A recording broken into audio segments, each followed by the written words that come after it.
This is the best time in history to be a creative. It's also the worst. It's complicated. Whilst there are many reasons creatives should be optimistic, there's good reasons for pessimism. The most recent and obvious one being AI and what it's doing to the creative industries. But let's put a pin in that one and come back to it. Number one reason to be optimistic: tools. We have more tools today than at any other time in history. Tools to make music with, or to make video with, or to make, I don't know, whatever type of art it is that you want to make, or there are just more tools available. And the costs of tools have gone down. If you go back to, say, like, I don't know, Mozart's time, Beethoven's time, you need, like, access to instruments. You also need access to a lot of education, because, like, if you want to record or write down and share the music that you're making, you need to be very educated. You need to be kind of like savant level creative. No, like savant level genius as well as creative, in order to be able to write down the things that you're creating so that they can be reproduced and shared. Because like audio recording doesn't exist. You don't have types of like MIDI recording tools that exist today. Now when it comes to stories, like having the tools to write is also something that has become more accessible. So photography as an art form just like didn't exist. So like if you wanted to do visual arts, you needed to learn how to paint.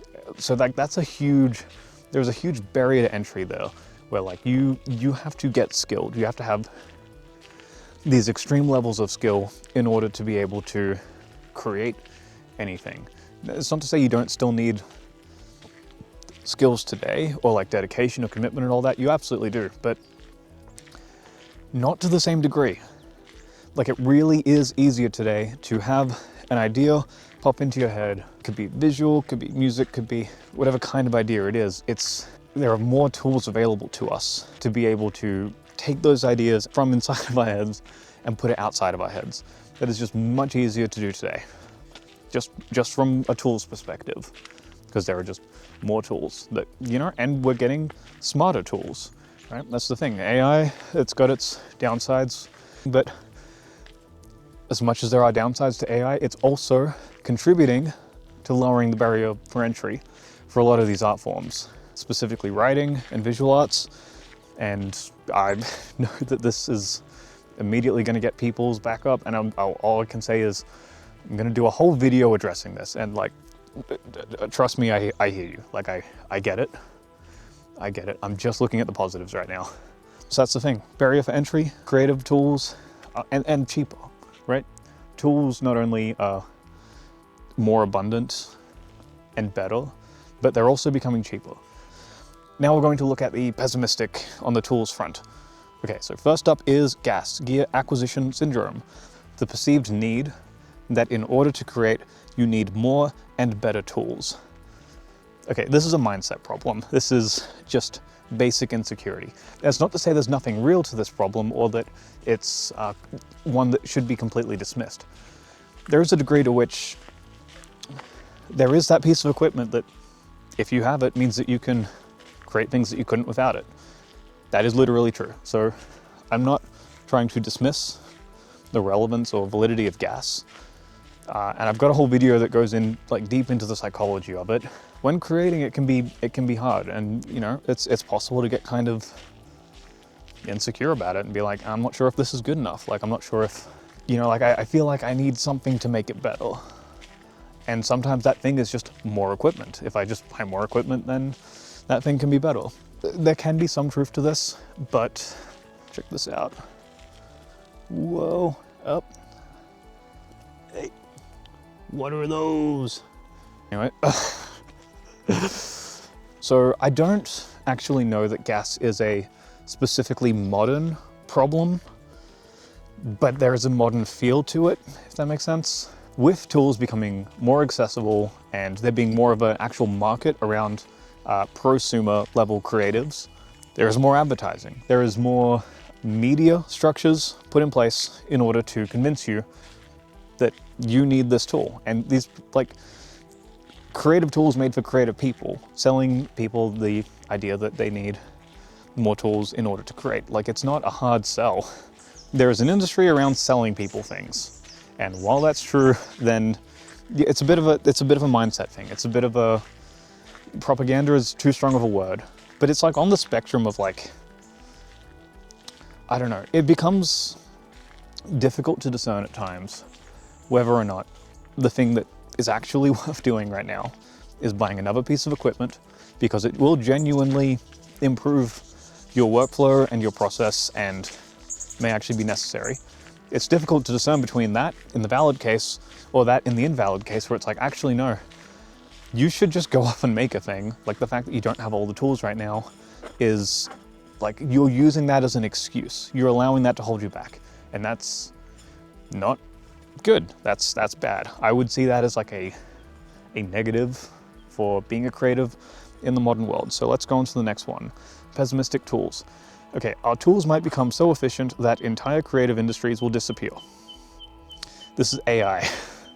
So this might seem bad, and it probably is. So if you currently get paid to do a creative job, yeah, you might be about to be out of a job. That actually is a problem.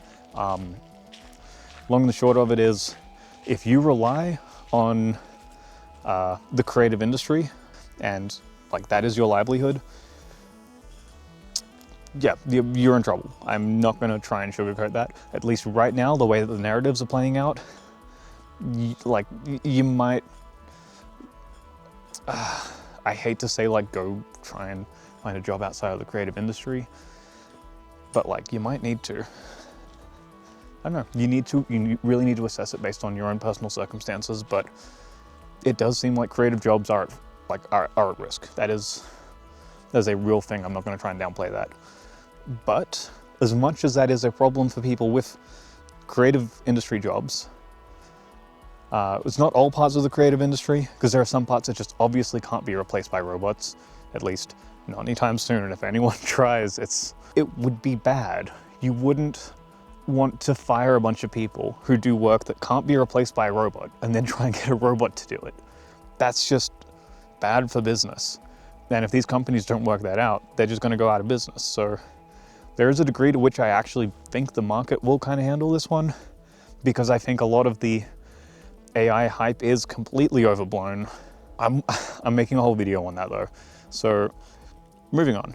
It's unclear just how far AI can go in terms of replacing and imitating the underlying creative aspects of art. It's possible that commercial art-like products will be taken over by the domain of AI, which is bad for any artist who are currently making a living this way. I just read that verbatim. There are typos in there. Which is bad for any artist who are currently making a living this way. The optimistic view on this though, AI is revealing the true value of human-made art.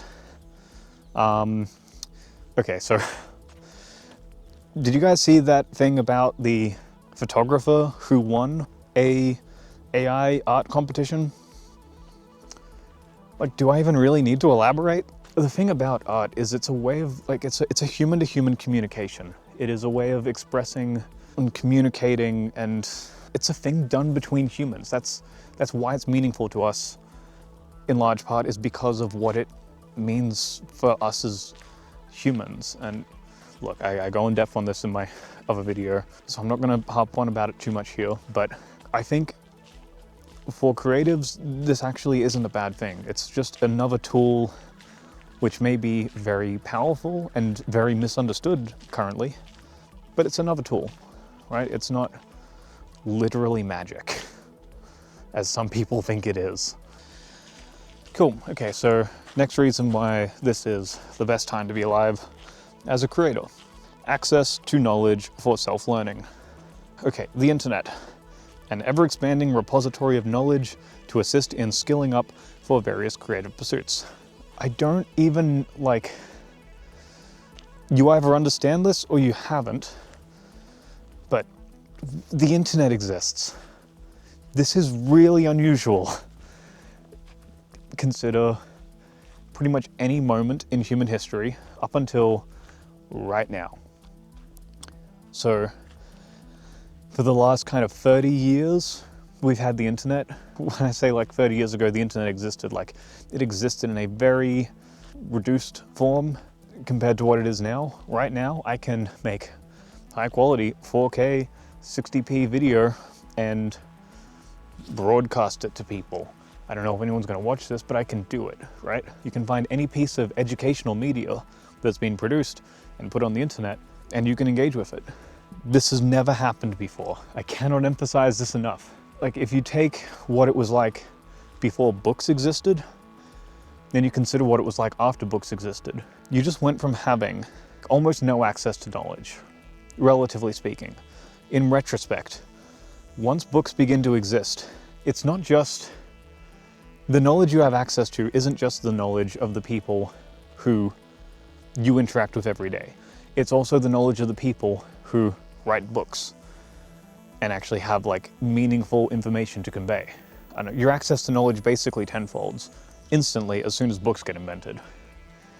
The internet is kind of like books, but like modern. All this really means is that media is becoming easier to access. Ooh, look, little cheeky little guy. Yeah, what this really means is that media is just becoming easier to access. Information is becoming more accessible. If you, say, desire to acquire a skill, like you want to learn how to do music production, or you want to learn how to do video production, or you want to learn how to, I don't know, paint, you want to learn how to, etc., etc., etc. What thing do you want to learn how to do? Do you know how hard it was to get access to that information even like 50 years ago?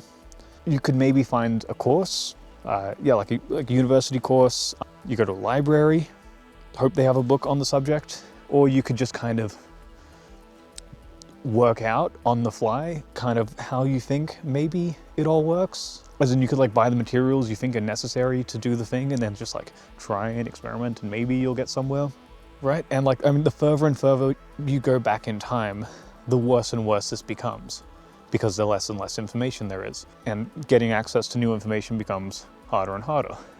Cut to right now and, you know, hey, I feel like learning how to do 3D animation. So I Googled it. And there was all of these videos of people being like, yeah, do this, do this, do that. And I'm like, oh, cool. Like, you know, how do I make this happen? And then there are just videos on that. There's just, the information is available. This is great. Like, this is, I cannot emphasize just how good this is. Uni might be a valid path for some, but I personally don't think it's the only way if your goal is to create, because of the internet. Paths to learning real technical skills required to do creative work are becoming progressively more available. So I guess this is kind of elaborating what I maybe jumped the gun a little bit on, but I genuinely believe that if you want to get into STEM, you should just go to uni, right? Like that's the kind of skill set you just need a proper qualification for. You need correct mentorship. You need, I mean, as well as like a degree of networking that comes with that. There's like, if you want to get into STEM, 100% go to uni. If you want to get into, you know, even economics, most fields that exist today will be served well by you having some piece of paper. The one exclusion is creative work. I just need to clarify. Going to uni to study, you know, let's say you want to become a writer, or if you want to become a musician, right? You know, there are valid reasons why you would get a formal education for these things. But I guess it depends on your propensity towards self-study.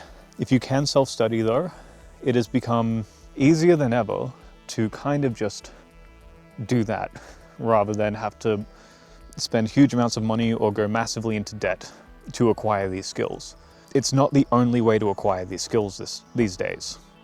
And I guess that's the thing. I personally am an example of someone who has very bullheadedly, stubbornly decided to not go to uni and, you know, not actually do any formal study. I have had a mentorship for my sound engineering. And look, I do think there is a valid role for mentorship in, you know, the creative fields.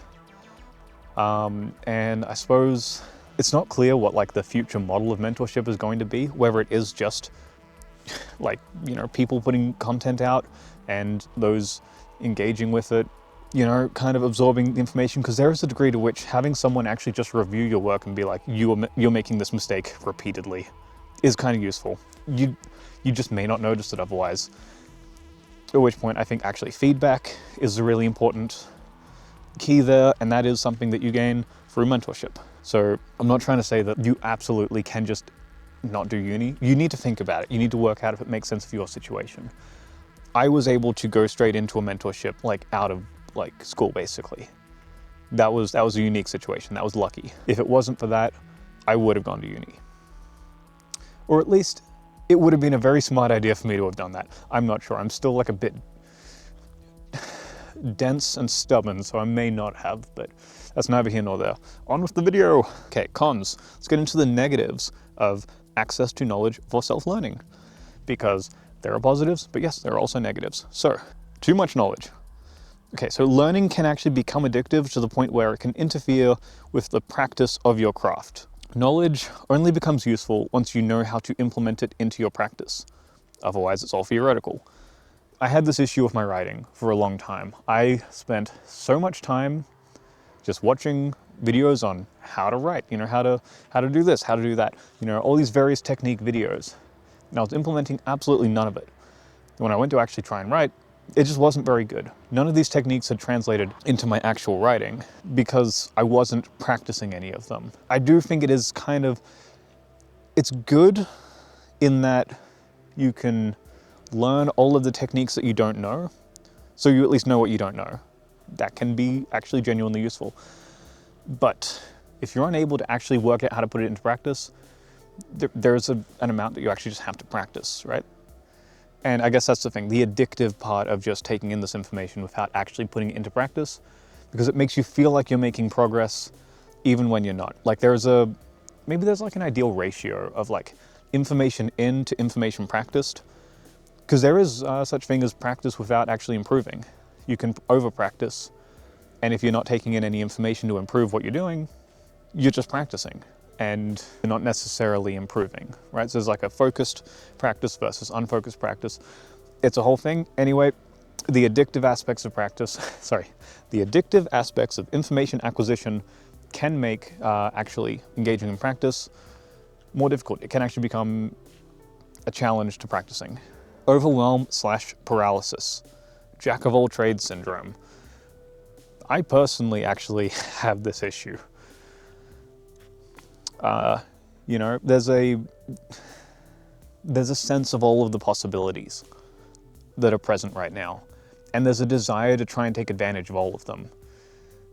But at some point you actually just have to limit your focus and be like, no, I'm going to finish the album I'm currently working on, or I'm going to finish the story that I'm currently writing, or I'm going to make the YouTube video that I'm currently making. The problem is, with so much access to all of these creative tools and these creative mediums and all of it, it becomes very tempting to, when you find any little hurdle or roadblock on one creative avenue, to just kind of put that one down and pick up a different one. And I don't think this is entirely bad, because as long as you're making progress, I feel like you're making progress, even if it's, all paths kind of eventually get around to the place you're aiming at. I don't know. The point is, if your focus becomes too diffuse, then there's a tarot card. I'm not really into tarot, but some of my friends are. And there's one that has been brought up to me a few times, where I'll put it on screen now, where you've got this dude who's like trying to carry like 20 different sticks. And they're all jumbled up and it's a complete mess. The idea of this, the symbolism, the message that this tarot card is trying to convey is that if you're trying to do 20 things at once in a completely unfocused manner, the effective result is you get nothing done. But if you put it all down, so I guess the lesson is meant to be that the way this guy would actually carry all 20 of his sticks is to put them all down, tie each end together, and then carry them in one unified bundle of sticks. I believe that's where the term for fascism comes from, but we're just gonna brush right by that one. Anyway, the point is, access to this technology, I think there's a lot about modern existence that makes it very easy for creative energies. Because that's the thing about being a creative, is it's a very unbounded type thing. It's something that wants to escape boundaries. Or at least that's my experience with creativity. And that's yeah, that can be sort of, well, trying to do too much without enough focus is just a problem. So there can be a point where you just need to limit your focus. And I do think the internet and modern technology can contribute to that being a problem. Okay, next step, general internet addiction. I'm not going to harp on about this one too long because as well, I'm just doing a full video kind of fleshing a lot of my ideas about this out. But yeah, social media is harmful in its current form, it messes with attention span, and it distracts from creative work. So for all the other reasons why you should be off social media, just because it's generally bad for you, it can distract from creative work. This is the issue I've had with it. This is why I've personally made a lot of concerted efforts recently to extract myself from it. And yeah, I actually go in depth on that general theme in another video I'm working on, so I might just like link it up here in case you want to hear more thoughts on that, but whatever. Moving on. Optimistic spin on all of this. All of these downsides can be categorized as mindset issues. The internet incentivizes these mindset issues, which is why these problems exist. But when these issues are properly understood, they can be addressed and combated. So I'm in favor of systemic fixes addressing the underlying structural issues with social media, but in the meantime, we need to be careful with how we use information tools. I think there's a lot of bullshit in the idea of like, it's all about personal responsibility. There's a degree to which there are just systemic problems, but as an individual, you do just have to take as much personal responsibility as you can, because as much as it gives us access to all knowledge, it is rotting our brains, and we should just be aware of that and become careful about that. Now, it's getting dark and the park I'm in is actually about to close, so continuing from where we left off, more pros and cons. Why is this the best time to be alive as a creative? So, access to self-publishing / distribution tools. In short, you have the ability to make some form of art and get it in front of a lot of people. It doesn't mean that you necessarily will get it in front of a lot of people, but you have an opportunity for that to happen that just did not exist historically. You would have to be ridiculously lucky to have access to the resources necessary to have your art distributed for a lot of people to even potentially look at, whether or not they actually did. Just getting your foot in the door was something that historically has been incredibly difficult to do. These days, you upload it to the internet, and now it's in the hands of the algorithm, and there are many problems with how the algorithm at current operates, but it is far more possible right now to get creative work that you've made in front of people. That's amazing. That's great. Like there is, I'm not even sure if I need to add more to that, but I will. Okay, so you have more freedom than ever to make and publish your own work without needing it to be greenlit by money men. Within the general space of creating art, there is a degree to which, historically, you would have needed a lot more money or support from powerful individuals to be able to make and distribute your work than you do right now. For example, music production. That's something I am intimately familiar with from my time working in a music studio. In order to, and I've had a lot of conversations with my mentor who lived through the 50s, 60s, 70s. I think he was a sound engineer from the 70s through to like today. So we've had a lot of conversations, and I've gained a lot of historical perspective through these conversations. And in order to make a record, 40, 50 years ago, you just need funding, right? Because even the tape that the music is being printed to, that just costs money, just costs a lot of money. In order to record music, you kind of just needed to engage, you either needed to be independently wealthy, and therefore you can fund it all yourself, or you needed to engage in a system of money men who are kind of looking to just make money. They're not looking to create your art in the way that you want to. No, they see this as an investment because, fair enough, that's how money works. They're engaging with money as it is. And they see it as an investment because it is, and they want their money back. So they're only going to invest in things that they think can make money. This is fine if what it is that you want to do is something which is actually going to make money, or they at least think is going to make money. The problem is, It's not really what art is about, is it? Really? Like, it's about trying to express some part of your soul. And you know what? It's not always predictable what kind of expression is going to really resonate with a lot of people. Some things you just, like, you couldn't anticipate are gonna become very massive, like, just do. Like, a lot of people just, yeah, like word of mouth. That's why word of mouth is a thing, because like some things just take off. My point is, most forms of artistic expression, until more recently, required money men to greenlight them, which is, there's a logic to it, but I'm glad I don't have to deal with that. I'm glad I exist in a time where it's like, here's the thing I want to do.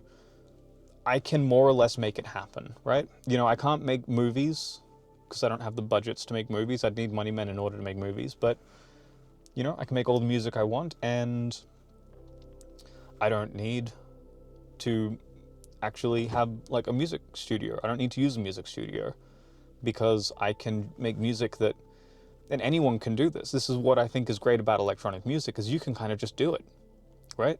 Okay, you need a copy of Ableton, but the barrier to entry to just make recorded music, it's much easier, which also, in a way, reduces the general value of recorded music. And I think it creates different standards for what is or isn't valuable about music. And as well, AI being introduced kind of means that, very just boring, low-effort, generic music I think it's actually reduced the value of that as well, because it's now on the same value plane as AI is, at which point, how are we going to value music and creative effort and this and that? That's actually I think that's actually changing. I think that's, I guess the collective conversation currently is shaping how music and art will be valued in the future with these new tools present. And it's good, that conversation needs to be had. Wow, I feel like I may have gone a bit off topic. Okay, other reasons why access to self-publishing and distribution tools is good. It can potentially be seen by heaps of people, right? Again, you've got to contend with algorithms. There's still that whole thing, but frankly, I feel like I covered that. Okay, so that's the end of the pros. That's all the good stuff. Now let's get into the negatives. Competition. The positives of anyone being able to put out their music and, anyone being able to see it also means this is true for everyone, which means the level of competition in the game has now gone up. It's now harder to get what you're making seen because there's so much more of it out there that it needs to compete with. Yeah, so in a sense, this is kind of not great, but also in a sense, this is kind of good, because that's sort of how it's the whole, the good stuff rises to the top. That's getting noticed, actually making an impact with your work is more difficult, which is, I guess it kind of just means you actually just need to get better. I think it actually is a call to just become conscious of how the landscape is set right now and try and adapt to it, because there's not really much else you can do. I mean, frankly, I guess it's the thing. Getting your art seen has probably always been challenging, and there's always been different practical, logistical challenges to it. They currently look like what they look like, and it's the sort of thing, I guess, trying to chase trends will break your brain. This isn't new, but the processes of culture are playing out on an accelerated timescale. It's especially difficult to balance creative intent with what people will check out. Writing for market is a bad strategy, and even worse now, as to write to market is to compete most directly with those willing to use shortcuts and cheat and clickbait. So, keeping current and trendy is a tail wagging the dog. It's an inversion. It's unhealthy, and the only way to play that game is to make artistic compromises. Now, there is a degree to which trying to adapt is also making compromises. There's a degree to which that's valid and actually is a healthy way to play the game, but you have to remember the cheap wins that you can get. Everyone's jumping on this bandwagon because this is real trendy and cool right now, so I'm gonna do that as well because, but it's fleeting. So who wins? It's the people who can get the content out the fastest. It's not necessarily the most quality. It's just whatever is able to most effectively ride the trend.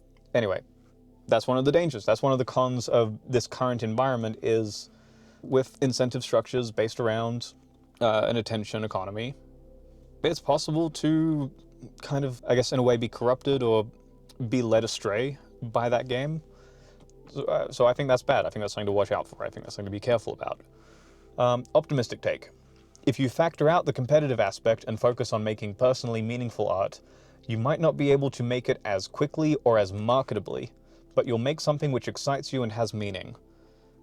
And if it excites you and you feel meaning in it, and you feel like it's actually conveying something that's real, it's very likely that other people will be able to engage with it and also experience that and gain that from it too, which I believe is like necessary. It's like the first thing that you need in order for it to even have a chance at being successful, being engaged with. Because if it's not meaningful, like, who gives a shit, really?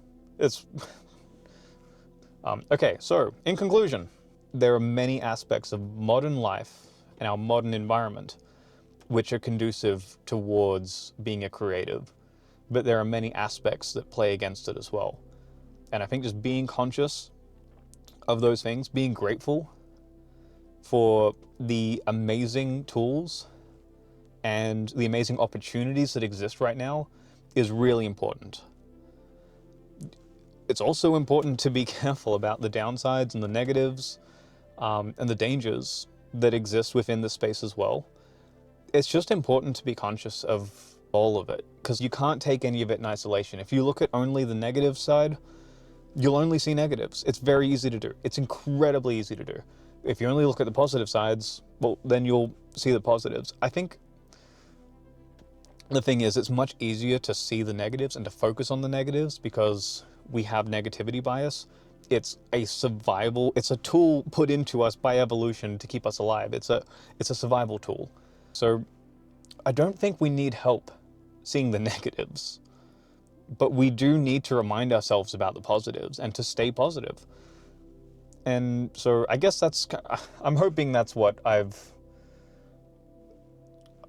helped communicate some sort of positive sentiment in this video, because there are real reasons to be hopeful. There are real reasons to be inspired.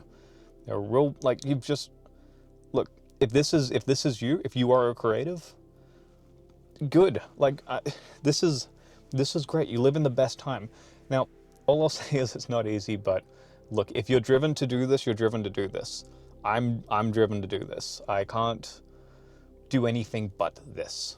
And I think you should feel empowered to, like, if that is you, like, just commit, right? It's fine. There are real challenges to being a creative today, but this is still the best time in all of history to be one. Okay, bye.